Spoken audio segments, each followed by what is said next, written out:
Christopher Bell walked away from one of the hardest crashes NASCAR fans have seen in years. At first, that seemed like the biggest story coming out of Michigan. Bell climbed out of the car. He made it to the infield care center. NASCAR officials released him. And for a few hours, many fans assumed the worst had been avoided. But then Joe Gibbs stepped in front of the media. And suddenly, the conversation changed completely. Because according to Gibbs, Christopher Bell is now dealing with injuries to both his wrist and ankle following that terrifying Michigan wreck. What initially looked like a lucky escape may have turned into a much bigger concern for Joe Gibbs Racing heading into a critical stretch of the season. And the most concerning part? Nobody seems to know exactly how serious those injuries are yet. So what really happened during that crash? Why are people inside NASCAR suddenly worried about Bell's condition? And what could this mean for Joe Gibbs Racing moving forward? We're breaking it all down, but make sure you stay until the end, because the latest developments have created questions that nobody at Joe Gibbs Racing can answer right now. The entire incident started during the closing stages of Sunday's race at Michigan.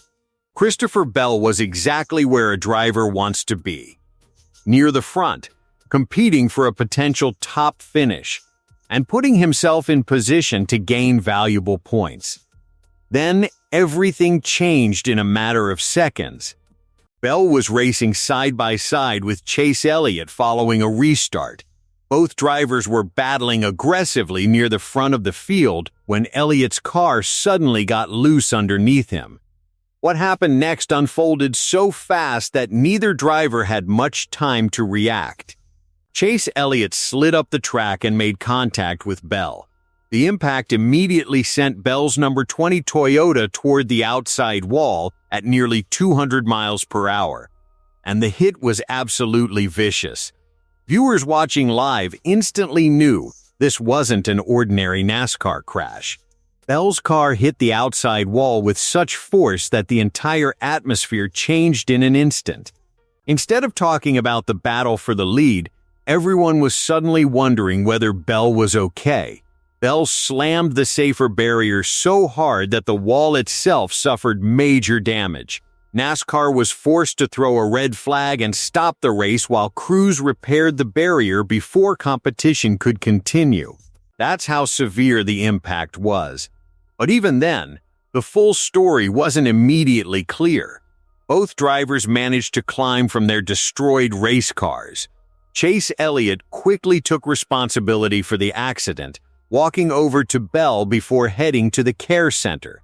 Elliott later admitted the wreck was entirely his fault and apologized for taking Bell out. In the immediate aftermath, most of the discussion centered on the accident itself. Fans debated what triggered the contact, NASCAR crews worked to repair the damaged barrier, and attention remained fixed on the incident that had just brought the race to a halt. At that stage, very little attention was being paid to Bell's physical condition because he had already climbed from the car and been released from the care center. Then Joe Gibbs delivered the update that changed everything. After the race, Gibbs revealed that Bell was dealing with wrist and ankle injuries resulting from the crash, and his comments weren't exactly reassuring. Instead of offering a clear diagnosis, Gibbs repeatedly emphasized that the team would have to wait and evaluate Bell further once he returned home. That's usually not what fans want to hear after a major accident. When team owners are confident everything is minor, they tend to say so immediately. Instead, Gibbs essentially admitted that nobody knew the full extent of the situation yet. That uncertainty is what has people paying attention. Because wrist injuries and ankle injuries might not sound dramatic on paper, but for a NASCAR driver, they can become significant obstacles very quickly. Think about what Bell has to do every single lap. He's constantly fighting steering loads, making split-second corrections, managing braking pressure, handling vibrations, absorbing impacts. Everything depends on having complete control of the race car. Even minor pain can become a major problem over a long race distance. And that's before considering the possibility that the injuries could be more serious than currently known. What makes this situation difficult to evaluate is that wrist and ankle injuries can affect a driver in very different ways.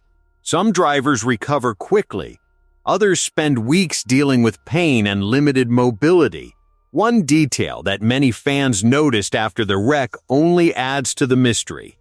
Unlike Chase Elliott, Bell didn't spend much time speaking publicly after being released from the care center.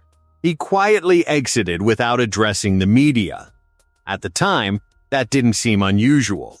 After all, drivers often want a little space after a frightening crash. But looking back now, some people wonder if Bell was already feeling the effects of those injuries. And when you rewatch the accident, it's easier to understand why. The impact was so violent that NASCAR had to stop the race under a red flag while crews repaired the damaged safer barrier. Even experienced observers were stunned by the violence of the crash. The fact that Bell was able to walk away at all speaks volumes about modern NASCAR safety systems. But walking away doesn't necessarily mean walking away unharmed. That's the distinction people are now focusing on. And unfortunately for Joe Gibbs Racing, the timing couldn't be much worse. Bell has been one of the organization's most important drivers this season, and Joe Gibbs Racing needs every point it can get as the season continues.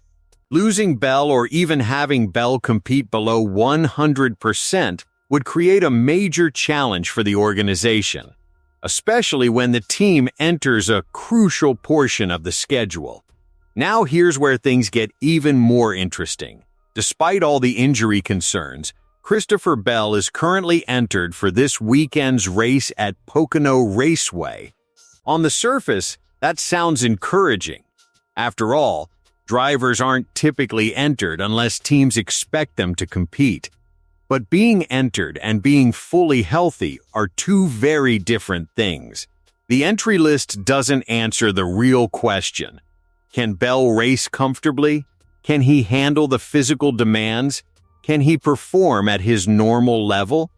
Those are the questions Joe Gibbs Racing will be trying to answer before the green flag drops at Pocono. And until Bell undergoes additional evaluations, speculation will continue. That's what makes this story so important. The crash itself is over. Michigan is finished. The damaged race car can be replaced. The safer barrier has already been repaired. But the questions surrounding Christopher Bell are only beginning. How severe are the wrist and ankle injuries? Will additional testing reveal something more serious? Can Bell return at full strength? Or will Joe Gibbs Racing face an unexpected challenge during one of the most important stretches of the season? Right now, nobody knows.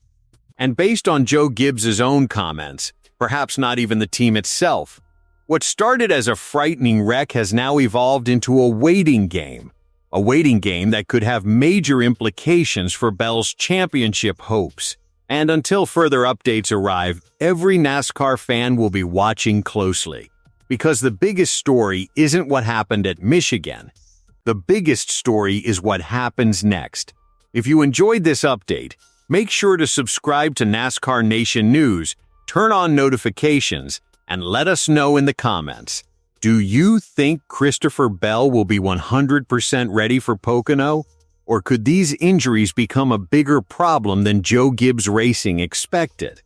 Stay tuned, because this story is far from over.